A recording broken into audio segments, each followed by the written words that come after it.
जय सिया राम। आज हम गीता के 7वें अध्याय के महात्म्य को जानेंगे और इसका अर्थ भी जानेंगे।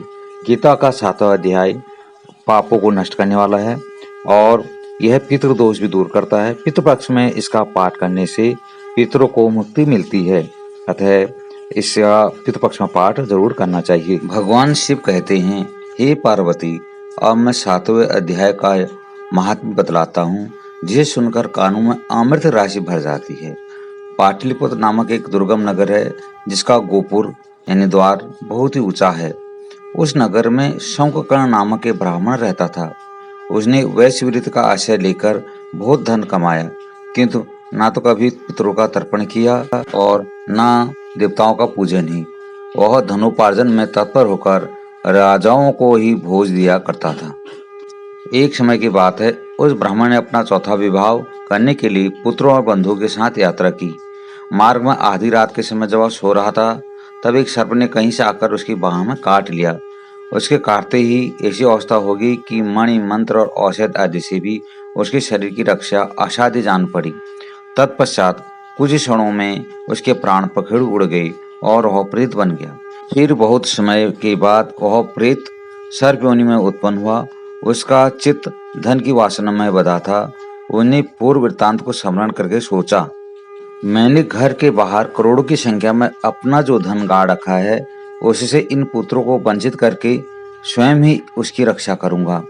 सांप की योनि से पीड़ित होकर पिता ने एक दिन स्वप्न में अपने पुत्रों के समक्ष आकर अपना मनोभाव बताया। तब उसके पुत्रों ने सवेरे उठकर बड़े विस्मय के साथ एक दूसरे से स्वप्न की बात कही। उनमें से मझला पुत्र कुदाल हाथ में लिए घर से निकला और जहां उसके पिता सर्प योनि धारण करके रहते थे, उस स्थान पर गया। यद्यपि उसे धन के स्थान का ठीक पता नहीं था, तो भी उसने चिन्हों से उसका ठीक निश्चय कर लिया और लोभ बुद्धि से वहां पहुंचकर बॉम्बे को खोदना आरंभ किया। तब उस बॉम्बे से बड़ा भयानक सांप प्रकट हुआ और बोला, ओ मूढ़, तू कौन है? किस लिए आया है? यह बिल क्यों खोद रहा है? किसने तुझे भेजा है? ये सारी बातें मेरे सामने बता। पुत्र, मैं आपका पुत्र हूँ, मेरा नाम शिव है। मैं रात्रि में देखे हुए स्वप्न में विस्मित होकर यहाँ का सोहन लेने के कौतूहल से आया हूँ।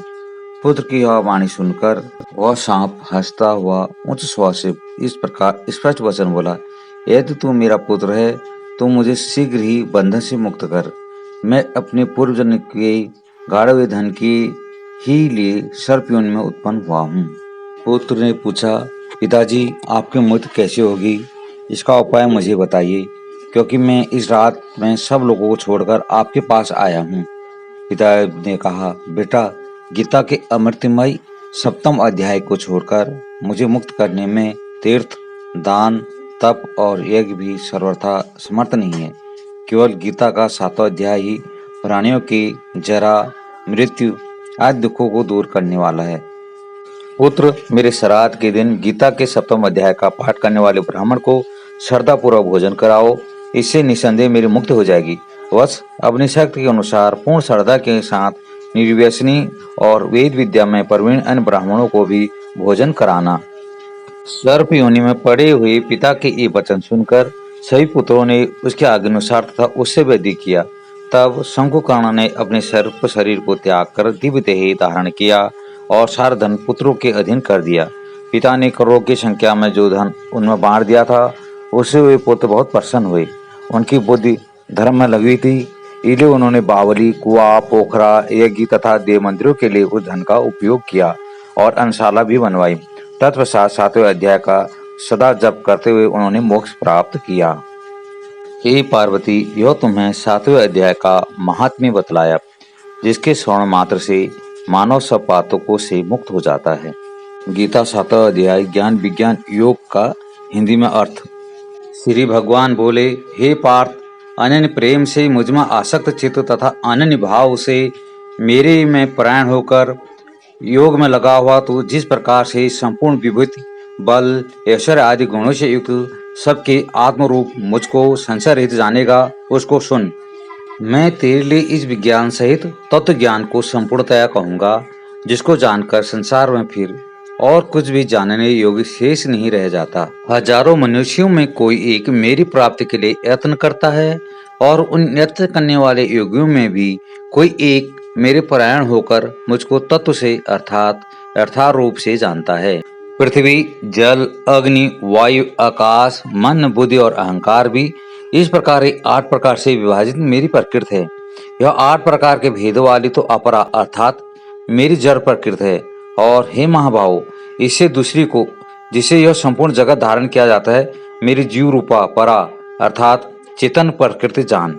हे अर्जुन, तू ऐसा समझ कि संपूर्ण भूत इन दोनों प्रकृतियों से ही उत्पन्न होने वाले हैं और मैं संपूर्ण जगत का प्रभव तथा प्रलय हूँ अर्थात संपूर्ण जगत का मूल कारण हूँ।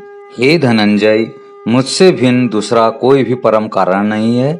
यह संपूर्ण जगत सूत्र के मणियों के सदृश मुझ में गुथा हुआ है। हे अर्जुन, मैं जल में रस हूँ, चंद्रमा और सूर्य में प्रकाश हूँ, संपूर्ण वेदों में ओंकार हूँ, आकाश में शब्द और पुरुषों में पुरुषत्व हूँ।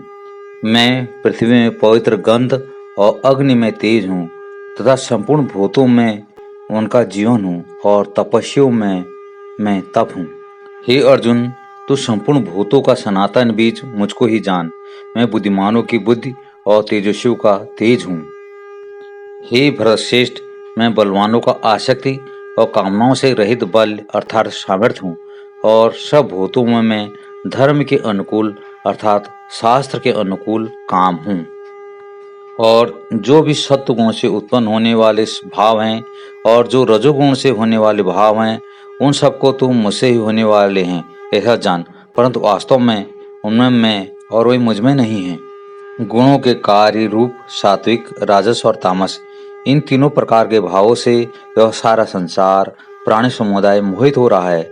इसीलिए इन तीनों गुणों से परे मुझ अविनाशी को नहीं जानता, क्योंकि यह अलौकिक अर्थात अति अद्भुत त्रिगुणमयी मेरी माया बड़ी दुस्तर है। परंतु जो पुरुष केवल मुझको ही निरंतर भजते हैं वे इस माया को उल्लंघन कर जाते हैं अर्थात संसार से तर जाते हैं। माया द्वारा जिनका ज्ञान हरा जा चुका है ऐसे आसुर स्वभाव को धारण किए हुए मनुष्यों में नीच दूषित कर्म करने वाले मूढ़ लोग मुझको नहीं भजते। हे भरतवंशियों में श्रेष्ठ अर्जुन, उत्तम कर्म करने वाले अर्थार्थी, सांसारिक पदार्थों के लिए भजने वाले, आर्थ संकट निवारण के लिए भजने वाला, जिज्ञासु मेरे को यथार्थ रूप से जानने की इच्छा से भजने वाला और ज्ञानी, ऐसे 4 प्रकार के भक्तजन मुझको भजते हैं। उनमें नित्य मुझ में एक ही भाव से स्थित अनन्य प्रेम भक्ति वाला ज्ञानी भक्त अति उत्तम है, क्योंकि मुझको तत्व से जानने वाले ज्ञानी को मैं अत्यंत प्रिय हूँ और वह ज्ञानी मुझे अत्यंत प्रिय है। ये सभी उदार हैं, परंतु ज्ञानी तो साक्षात मेरा स्वरूप ही है ऐसा मेरा मत है, क्योंकि वह भगवत मन बुद्धि वाला ज्ञानी भक्त उत्तम गत स्वरूप मुझमें ही अच्छी प्रकार स्थित है। बहुत जन्मों के अंत के जन्म में तत्व ज्ञान को प्राप्त पुरुष सब कुछ वासुदेव ही है इस प्रकार मुझको भजता है। वह महात्मा अत्यंत दुर्लभ है। उन भोगों की कामना द्वारा जिनका ज्ञान हरा जा चुका है वे लोग अपने स्वभाव से प्रेरित होकर उस नियम को धारण करके अन्य देवताओं को भजते हैं अर्थात पूजते हैं। जो सकाम भक्त जिस देवता के स्वरूप को श्रद्धा से पूजना चाहता है उस भक्त की श्रद्धा को मैं उसी देवता के प्रति स्थिर करता हूँ।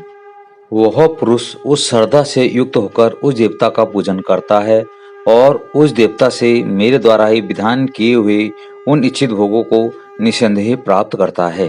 परंतु उन अल्प बुद्धि वालों का वह फल नाशवान है तथा वही देवताओं को पूजने वाले देवताओं को प्राप्त होते हैं और मेरे भक्त चाहे जैसे ही भजें अंत में वही मुझको ही प्राप्त होते हैं। बुद्धिहीन पुरुष मेरे उत्तम अविनाशी परम भाव को ना जानते हुए मन इंद्रियों से परे मुझ सच्चिदानंद घन परमात्मा को मनुष्य की भांति जन्म कर व्यक्ति भाव को प्राप्त हुआ मानते हैं। अपनी योग माया से छिपा हुआ मैं सबके प्रत्यक्ष नहीं होता, इसलिए यह अज्ञानी जन्म समुदाय मुझ जन्म रहित अविनाशी परमेश्वर को नहीं जानता अर्थात मुझको जन्मने मरने वाला समझता है। हे अर्जुन, पूर्व में व्यतीत हुई और वर्तमान में स्थित तथा आगे होने वाले सब भूतों को मैं जानता हूँ, परंतु मुझको कोई भी श्रद्धा भक्त रहित पुरुष नहीं जानता।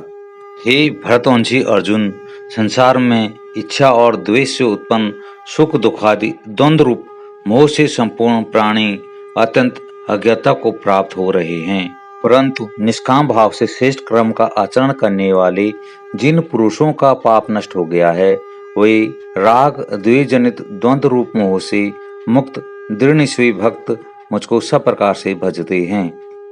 जो मेरी शरण होकर जरा और मरण से छूटने के लिए यत्न करते हैं, वे पुरुष उस ब्रह्म को, संपूर्ण अध्यात्म को, संपूर्ण कर्म को जानते हैं।